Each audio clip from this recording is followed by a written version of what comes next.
हम एक बार फिर से हाजिर हैं एक शानदार मूवी की एक्सप्लेनेशन के साथ। मूवी की कहानी में एक माँ अपने बेटे को लड़कियों के साथ गपागप करना सिखाती है, लेकिन फिर वह खुद उसके साथ गपागप करने लग जाती है। मूवी के शुरू में हम एक फैमिली को देखते हैं जिसमें एक लेडी होती है जिसका नाम बारबरा है। बारबर एक अमीर बिजनेसमैन ब्रुक की वाइफ है और उसका एक छोटा बेटा भी होता है जिसका नाम टोनी है। ब्रुक टोनी को कुछ खास पसंद नहीं करता है, लेकिन बारबरा टोनी को बहुत पसंद करती है, लेकिन अपने काम की वजह से वो उसे ज्यादा टाइम नहीं दे पाती। फिर एक दिन वो दोनों टोनी को घर पर बेबी सीटर के साथ छोड़कर एक पार्टी में चले जाते हैं। बारबरा काफी सुंदर होती है, इसीलिए पार्टी में सभी लोग उसे ही देखने लगते हैं। इस बात से ब्रुक को काफी बुरा लगता है।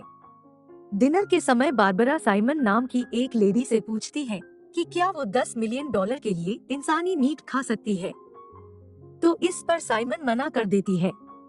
इसके बाद बारबरा ब्रुक से पूछती है कि क्या वो $10 मिलियन के लिए साइमन के साथ सो सकता है, तो वो इसके लिए मना कर देता है। बारबरा फिर से उससे पूछती है कि गेट से निकलते ही उसे कोई लिफ्ट दे, तो क्या वो उसके साथ चला जाएगा। अब ब्रुक बारबरा के ऐसे सवालों से गुस्सा हो गया था और वो कहता है कि हाँ, मैं जरूर जाऊंगा।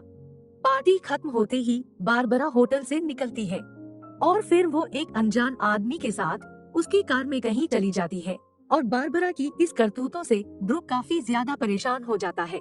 और ब्रुक घर पहुंचता है तो देखता है कि बारबरा अभी तक घर नहीं आई है और फिर बारबरा काफी देर बाद घर लौटती है। अब कुछ साल ऐसे ही बीत जाते हैं और अब टोनी बड़ा हो गया था। ब्रुक अब ज्यादातर समय बाहर ही रहता था और कभी कभी ही घर आया करता था।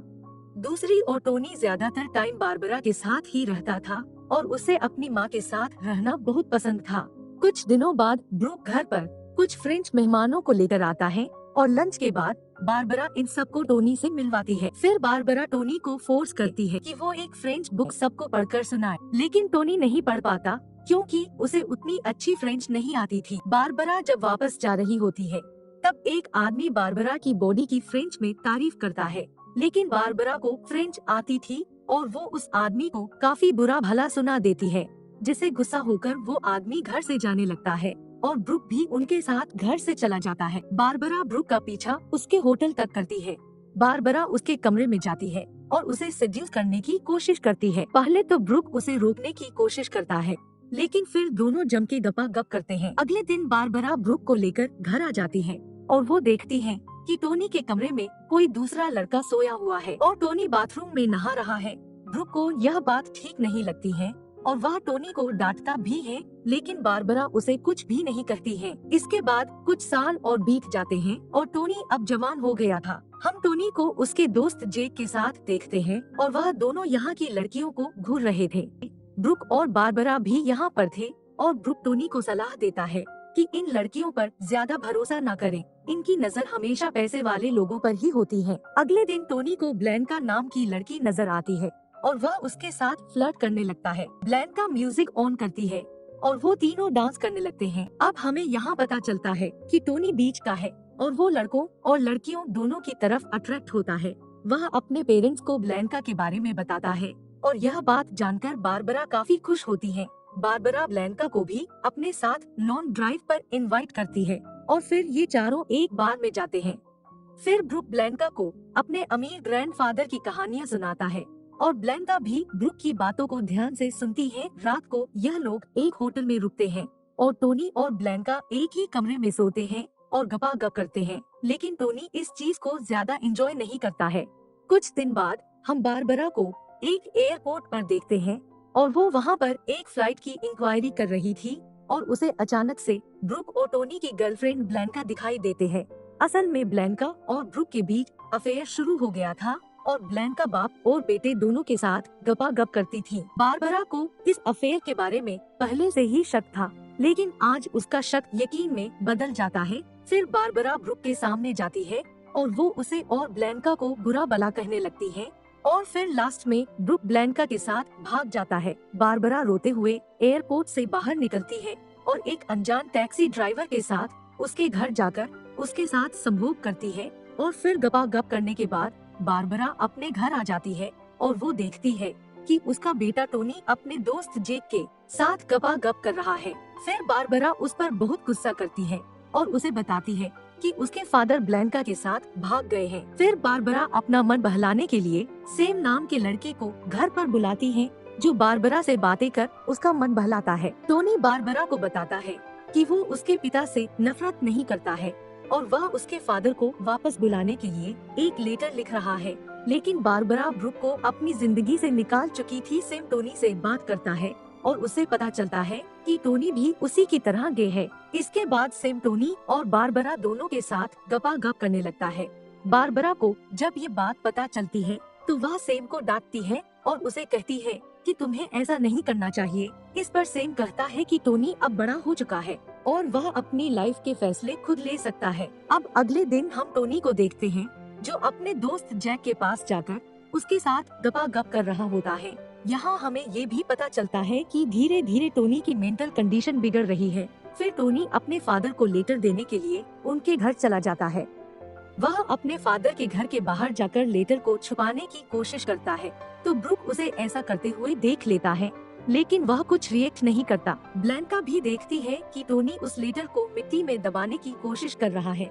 यह देख ब्लैंका टोनी से मिलने नीचे आती है, लेकिन उसे देख टोनी वहाँ से भाग जाता है और ब्लैंका वापस आकर टोनी के लेटर को पढ़ती है। उस लेटर में टोनी ने ब्रुक को लिखा था कि उसे और उसकी मॉम को उसकी जरूरत है। इधर बारबरा पेंटिंग बना रही होती है और ऐसा करते हुए वह रोने लगती है। सेम उसके पास आकर उसे संभालता है और फिर वह दोनों गपागप करना शुरू कर देते हैं। टोनी जब घर वापस आता है तो बारबरा और सेम को बेड पर सोते हुए देखता है। फिर टोनी भी अपने कपड़े उतारकर उनके साथ सो जाता है। अगले दिन बारबरा टोनी को अपने बेड पर सोए हुए देख पागलों की तरह हंसने लगती है।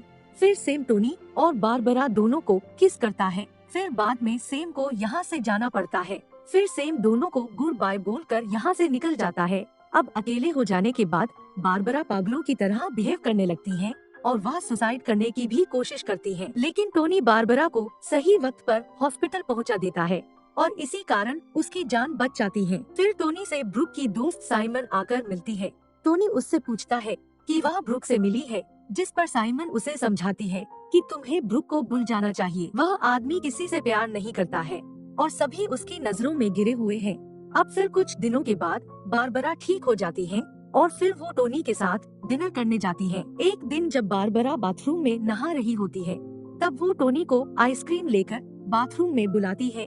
फिर वह आइसक्रीम खाती हुई टोनी से कहती है कि वह इथेल नाम के आदमी के साथ डेट पर जाने वाली है, लेकिन ये सुनकर टोनी को अच्छा नहीं लगता है और फिर इसके बाद बारबरा टोनी को उसके टांकों पर दवाई लगाने को बोलती है और दवाई लगाने के बाद बारबरा टोनी को बाहर भेज देती है। कुछ दिनों के बाद यह दोनों किसी के फ्यूनरल अटेंड करने जाते हैं, जहां इन्हें ब्रुक भी दिखाई देता है, जो अभी तक ब्लैंका के साथ था। वह दोनों टोनी और बारबरा से कोई बात नहीं करते, जिससे टोनी को बहुत ज्यादा बुरा लगता है।